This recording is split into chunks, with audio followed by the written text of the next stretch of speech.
সকালের নাস্তায় ডিম তো একটা খুব সাধারণ খাবার তাই না?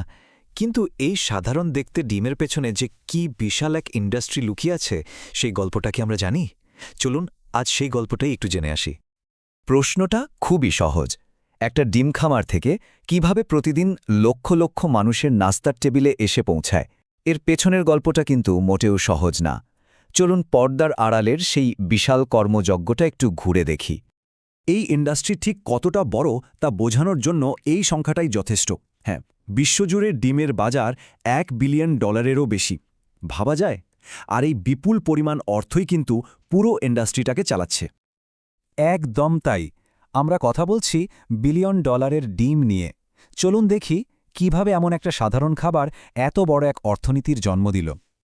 আমরা এখন এমন একটা জগতের ভেতরে ঢুকতে যাচ্ছি যেটা আমাদের প্রতিদিনের জীবনের একটা অংশ, কিন্তু বেশিরভাগ সময় চোখের আড়ালে থেকে যায়। চলুন সেই বিশাল শিল্পব্যবস্থার গভীরে যাওয়া যাক। তো এই যাত্রার শুরুটা কোত্থেকে হয়? ঠিক সেখান থেকেই, মানে একটি মিলিয়ন চিকেন ফ্যাক্টরি থেকে, মানে যেখানে একসাথে 10 লাখ মুরগি থাকে। চলুন ভেতরটা দেখি। একবার কল্পনা করুন তো, একটা কারখানার ভেতরে প্রায় 10 লাখ মুরগি। এই বিশাল স্থাপনাগুলোই হল আধুনিক ডিম উৎপাদনের মূল কেন্দ্র, আর এখান থেকেই কিন্তু একটা ডিমের লম্বা যাত্রার প্রথম ধাপটা শুরু হয়।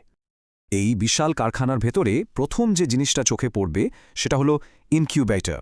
এটা আসলে একটা বিশাল ইন্ডাস্ট্রিয়াল মেশিন। এর কাজটা কি? একসাথে হাজার হাজার ডিম ফোটানোর জন্য একদম পারফেক্ট একটা পরিবেশ তৈরি করা। এখানেই জীবনের শুরু। তো ইনকিউবেটরে বাচ্চাগুলো ফোটার পর তখন থেকেই ওদের জন্য থাকে এক বিশেষ ধরনের খাবার, যেটাকে বলে ফিড মিল। এই বিশেষ খাবারই ওদের তাড়াতাড়ি বেড়ে উঠতে আর ডিম দেওয়ার জন্য তৈরি হতে সাহায্য করে। আচ্ছা, মুরগিগুলো তো বড় হলো, এবার আসা যাক আসল প্রক্রিয়ায়। চলুন ধাপে ধাপে দেখি একটা ডিম পাড়ার পর থেকে আমাদের রান্নাঘরের কার্টনে পৌঁছানো পর্যন্ত এর সাথে ঠিক কি কি ঘটে। দেখুন, পুরো যাত্রাটা আসলে কয়েকটা ধাপে হয়। প্রথমে অটোমেটেড মেশিনে ডিমগুলো কালেক্ট করা হয়, তারপর সেগুলোকে ধুয়ে জীবাণুমুক্ত করা হয়। এরপর হয় কোয়ালিটি চেক, যার একটা মজার নাম আছে, ক্যান্ডলিং, আর সবশেষে প্যাকেজিং।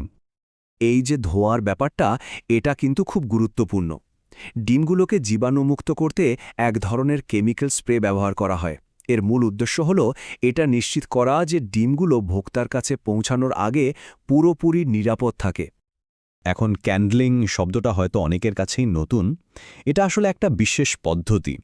এখানে খুব উজ্জ্বল আলো দিয়ে ডিমের ভেতরটা চেক করা হয়, দেখা হয় ভেতরে কোনো সমস্যা বা ফাটল আছে কিনা।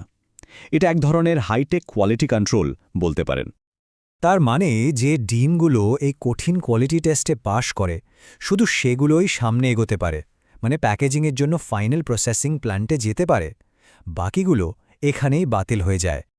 এতক্ষণ তো আমরা একটা কারখানার ভেতরের প্রক্রিয়াগুলো দেখলাম। এবার চলুন ছবিটাকে আরেকটু বড় করে দেখি, মানে এই শিল্পের বৈশ্বিক দিকটা একটু বোঝার চেষ্টা করি। তো কারা চালায় এই বিশাল ব্যবসা? স্বাভাবিকভাবেই বিশ্বের বড় বড় কিছু কোম্পানি। যেমন ধরুন, আমেরিকার অন্যতম বড় একটি কোম্পানি হল টাইসন ফুডস। এদের মতো কোম্পানিগুলোই বিশ্বজুড়ে ডিমের বাজারের একটা বিরাট অংশ নিয়ন্ত্রণ করে। আর এটা ভাবার কোনো কারণ নেই যে এই ব্যবসা শুধু একটা দেশেই চলে। এটা একটা সত্যিকারের গ্লোবাল নেটওয়ার্ক।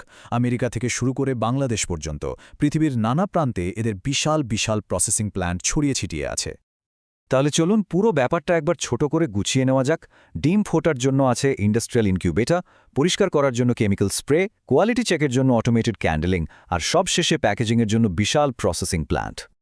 তাহলে সবশেষে প্রশ্নটা এটাই দাঁড়ায় যে ডিমের মতো এত সাধারণ একটা খাবার যখন এমন একটা হাইটেক গ্লোবাল ইন্ডাস্ট্রিতে পরিণত হয়, তখন আমাদের ভবিষ্যতের খাদ্যাভ্যাস আসলে কোন দিকে যাচ্ছে?